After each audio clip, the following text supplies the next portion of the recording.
بسم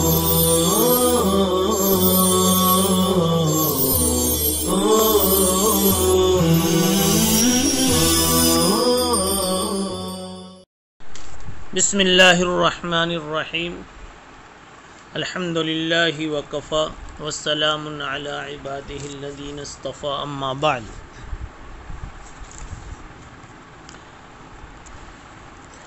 باب الانمات ونحوها للنساء، عورتوں کے لیے پردوں، غالیچوں، بچھونوں وغیرہ کا استعمال۔ اس باب کا مقصد ہے کہ آدمی جب شادی کر لے، دلہن بنا کر لاوے، تو اس کی خوشیوں میں اضافہ کرنے کے لیے اور اس کے اکرام کے لیے، اس کی تطیب خاطر کے لیے، دلداری کے لیے، اگر گھر میں راحت کی یہ سب چیزیں اور خوشی کی یہ چیزیں مہیا کرتا ہے حدود میں رہتے ہوئے، تو کوئی حرج کی بات نہیں ہے۔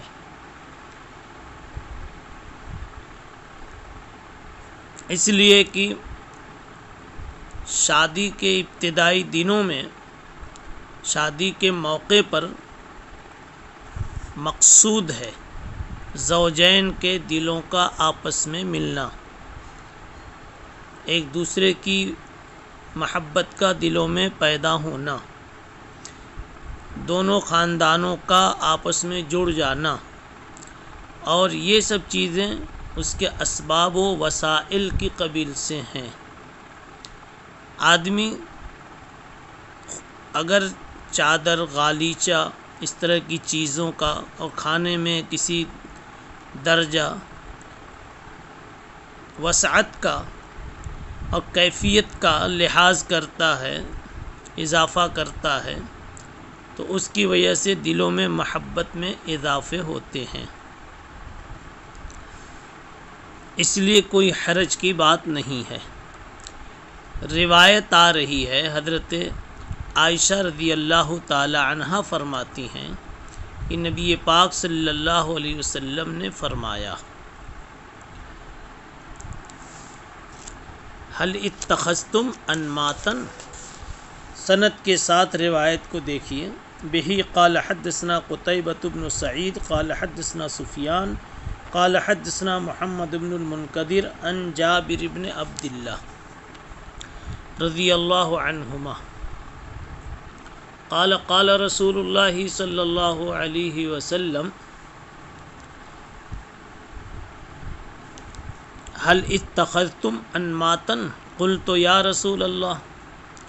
وَأَنَّا لَنَا أَنْمَاتٌ قَالَ إِنَّهَا سَتَكُونُ۔ یہ روایت حضرت جابر ابن عبداللہ سے۔ حضرت جابر ابن عبداللہ رضی اللہ عنہما فرماتے ہیں، باپ بیٹا چونکہ دونوں صحابی ہیں، اس لیے رضی اللہ عنہما سے تعبیر کیا گیا۔ فرماتے ہیں کہ رسول اللہ صلی اللہ علیہ وسلم کا ارشاد ہوا، هل اتخذتم انماتا، تم نے غالیچے بنائے ہیں؟ میں نے عرض کیا، قلت یا رسول اللہ وَأَنَّا لَنَا انمات، ہمیں ایسی چیزیں کہاں میسر ہو سکتی؟ آپ نے فرمایا، انہا ستکون، گھبراؤ نہیں، اس وقت نہیں ہے تو ان قریب یہ چیزیں تمہیں نصیب ہو جاویں گی۔ اس روایت سے صاف طور پر یہ لگ رہا ہے کہ شادی کے موقع پر اچھے بستر، چادر وغیرہ کا اہتمام کرنا چاہیے، اور یہی نہیں کہ کرنا چاہیے یعنی جائز کی حد تک نہیں ہے، بلکہ اس کا استحباب بھی سمجھ میں آتا ہے۔ کسی کو ایک شبہ ہو سکتا ہے کہ ایک موقع پر حضرت عائشہ رضی اللہ تعالی عنہا کے گھر میں جھالر دار پردہ لٹکا ہوا تھا، تو آپ نے اپنے دست مبارک سے اس کو چاک فرما دیا، جس سے اس کے استعمال کا عدم جواز معلوم ہوتا ہے۔ پھر امام بخاری رحمۃ اللہ علیہ نے یہاں جواز یا استحباب کا اشارہ کیوں دیا؟ جواب یہ ہے کہ وہ پردہ در اصل تصویروں والا تھا، اس لیے آپ نے اس کو چاک فرما دیا، تو وہ مصور پردہ تھا اور یہ غیر مصور چادر تھی، اس لیے دونوں کے بیچ کوئی تعارض نہیں ہے۔ یا یوں کہہ لیا جائے کہ اس موقع پر چونکہ شادی کا موقع تھا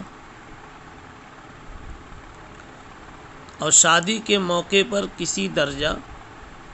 بلکہ ایک حد تک خوشی دائرے میں رہتے ہوئے خوشی اور خوشی کا اظہار مطلوب ہے، اس لیے اگر خوشی کے سامان بھی کچھ جمع کر لیے جائیں تو یہ غلط نہیں ہے اور دنیا میں اشتغال نہیں ہے، بلکہ شریعت کے مزاج کے مطابق شریعت کے ایک امر مستحب یا امر مندوب و مطلوب پر عمل کرنا ہے۔ اور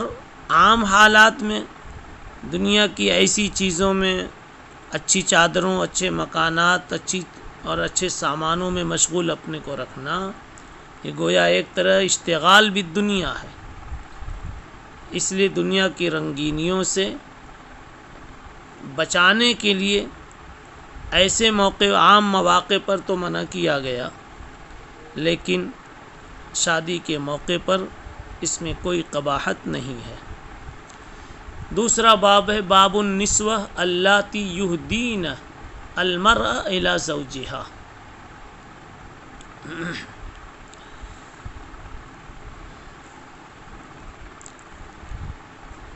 جو عورتیں دلہن کو دلہا کے پاس لے جاویں، ان کا بیان۔ النسوہ اللاتی یہدین، اہدی یہدی ایدان پہنچانا، عورت کو اس کے شوہر کے پاس تک پہنچانے والی عورتوں کا بیان۔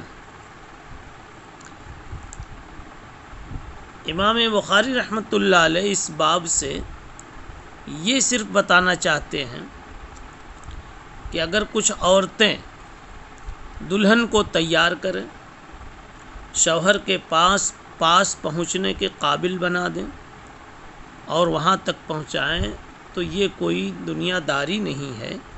تعیش پسندی نہیں ہے، بلکہ اس کی اصل سنت میں موجود ہے۔ اور بات اصل یہ ہے کہ دلہن جس وقت رخصت ہونے والی ہوتی ہے اپنے شوہر کے لیے، اپنے ماں باپ کے گھر سے جدا ہونے والی ہوتی ہے، اس پر دو قسم کی مخلوط کیفیتیں ہوتی ہیں۔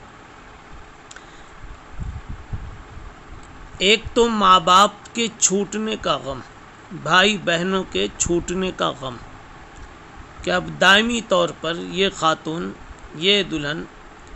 اب اپنے اس ماں باپ والے گھر کو رخصت کر رہی ہے اور ماں باپ سے دور ہو رہی ہے، اس لیے اس پر غم کی، صدمے کی، رونے کی کیفیت ہوتی ہے۔ اب ایسی صورت میں ظاہر سی بات ہے کہ عورت اپنے بناؤ سنگار کی طرف خود متوجہ نہیں ہو سکتی، جس قدر چاہیے اس قدر وہ اپنے آپ کو نہیں بنا سکتی۔ تب اس کا تقاضا تھا کہ بعض عورتیں گاؤں میں ایسی ہوں، اس کی سہیلیوں میں ہوں، خاندان میں ہوں، جو اس کو شوہر کے پاس پہنچانے کے قابل بن جائیں، بنا دیویں۔ اور دوسرا تقاضا یہ ہے اس وقت، اور دوسری کیفیت اس کے دل میں اس وقت یہ ہے کہ میں ایک نئے رفیق حیات کے پاس پہنچ رہی ہوں، ایک نیا گھر بسانا ہے مجھے، اس میں گھر کے ساز و سامان سے زیادہ جانبین کی باہمی محبت کا دخل ہے، اور محبت اور محبوبیت ظاہر سی بات ہے کہ اخلاق کے ساتھ ساتھ ظاہری محاسن سے بھی وابستہ ہے۔ ظاہری صفائی ستھرائی، نظافت اور حسن و جمال سے بھی وابستہ ہے۔ اس لیے ہر عورت کی یہ کیفیت اندر سے اس وقت ضرور ہوتی ہوگی اور ہونی چاہیے، میں ایسی صاف ستھری بن کر کے جاؤں، پسندیدہ بن کر جاؤں کہ میرے شوہر کو میں محبوب بن جاؤں، تاکہ دونوں کے درمیان پھر اچھی طرح سے رشتہ چلتا رہے، محبتیں بڑھتی رہیں۔ اس اعتبار سے یہ اب تقاضا ہے کہ اس کو سجایا جائے، بنایا جائے، لیکن وہ خود اپنے آپ کو سجا نہیں سکتی، اچھے کپڑے میں اپنے آپ کو ملبوس کر نہیں سکتی۔ اس لیے ضرورت ہے کہ اب کوئی خاتون ہو، کچھ عورتیں ہیں جو اس کو سجا سکیں۔ اس کے لیے امام بخاری رحمۃ اللہ علیہ نے یہ باب تو اس غرض سے امام بخاری رحمۃ اللہ علیہ نے یہ باب منعقد فرمایا ہے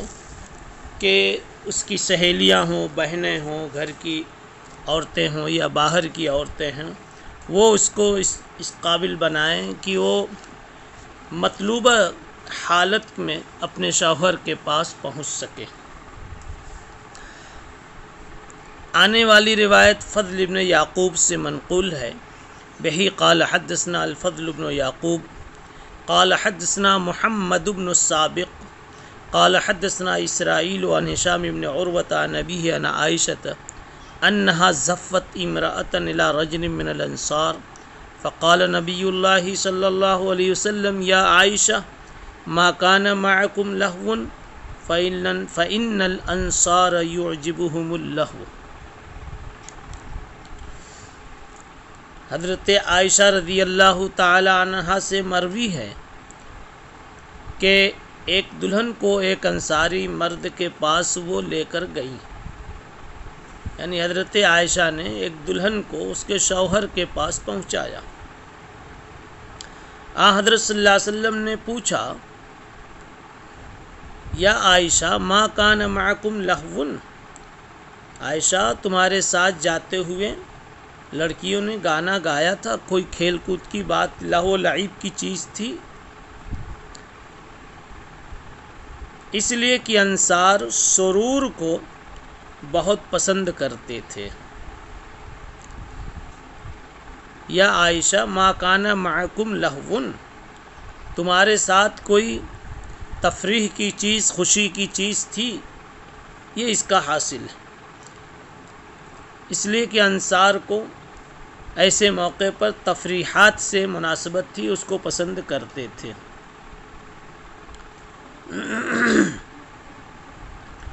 ایک روایت میں یہ بھی وارد ہے کہ حضور پاک صلی اللہ علیہ وسلم نے فرمایا تم ان کے ساتھ ایک لڑکی بھیج دیتی، وہ دف بجاتی اور اشعار گاتی۔ حضرت عائشہ نے پوچھا کیا اشعار گاتی؟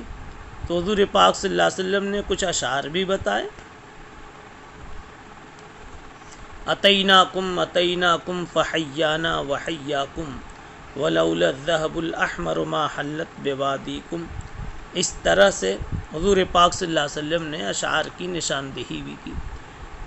تو پتہ یہ چلا کہ ایسے موقع پر اظہار مسرت کے لیے اگر کوئی نظم وغیرہ پڑھی جاتی ہے حدود میں رہتے ہوئے، یہ حدود والی بات ہر جگہ ضروری ہے، اگر پڑھی جاتی ہے تو کوئی حرج کی بات نہیں ہے، اس لیے کہ مسرت کے اظہار کا موقع ہے، اس لیے ایسے موقع پر پڑھ سکتے ہیں۔ دوسرا باب ہے، تیسرا باب آج کے سبق کا، الہدیہ للعروس، دلہن کو تحفہ دینا۔ دلہن نیا گھر بسانے جا رہی ہے تو ایسے موقع پر اس کو تحفہ دینا بھی مطلوب ہے، اس کو تحفہ دیا جائے اور پھر وہ اپنی طبیعت سے، اپنے اختیار سے سسرال میں جا کر وہ وہاں پیش کرے، اپنے شوہر کو پیش کرے، شوہر کے گھر کے افراد کو پیش کرے، اور ان سب کا حاصل یہی ہے کہ اس طرح سے محبت کا انشاء ہوگا اور محبت موجودہ کا اضافہ ہوگا۔ یعنی اگر محبت پہلے سے محبت پرانی نہیں تھی تو نئی محبت وجود میں آئے گی، اور اگر پہلے سے رشتہ، پہلے سے محبت کی باتیں تھیں، تعلقات تھے، تو اس میں مزید اضافہ ہوگا۔ اس سے معلوم یہ ہوا کہ کئی ایک رسمیں جو ہمارے معاشرے میں پائی جا رہی ہیں، ساری رسموں کو نہیں کہا جا رہا، کئی ایک رسمیں ایسی ہیں جن کی اصل دیکھیں تو یہاں سے ملتی۔ البتہ یہ ہے کہ جب کھانے میں نمک زیادہ ہو جائے، چائے میں شکر زیادہ ہو جائے، سالن میں مسالہ زیادہ ہو جائے، تو ظاہر سی بات ہے ساری چیزیں بگڑ جاتی ہیں۔ اسی طریقے سے حدود سے آگے بڑھ کر کے اگر کوئی کام کیا جائے تو ساری چیزیں بگڑ جاتی ہیں، اور پھر وہی چیزیں جو مطلوب تھی ایک حد تک، وہی چیزیں اب غیر مطلوب ہی نہیں بلکہ متروک کر دیے جانے کے قابل ہو جاتی ہیں۔ تو الہدیہ للعروس، عورتوں کو بھی، دلہن کو بھی ہدیہ دینا چاہیے، یعنی جب دلہن رخصت ہو کر کے جا رہی ہو تو ایسی صورت میں وہ بیچاری از خود کیا کیا انتظام کرے، تو اس کی سہیلیوں کو، اس کے گھر والیوں کو، رشتہ داروں کو، متعلقین کو کچھ نہ کچھ ہدیہ دے دینا چاہیے، تاکہ وہ لے جا کر کے وہ اس ہدیے کو لوگوں کے سامنے، گھر کے افراد کے سامنے، اس نئے گھر کے افراد کے سامنے رکھے، اپنے شوہر کو دے، شوہر گھر کے افراد کے سامنے رکھے، جیسا کہ اس عنوان کے تحت جو طویل روایت آ رہی ہے اس میں منقول ہے کہ رسول اللہ صلی اللہ علیہ وسلم کی جب شادی حضرت زینب سے ہوئی، جب حضرت زینب رضی اللہ تعالی عنہا سے ہوئی ہے، تو اس وقت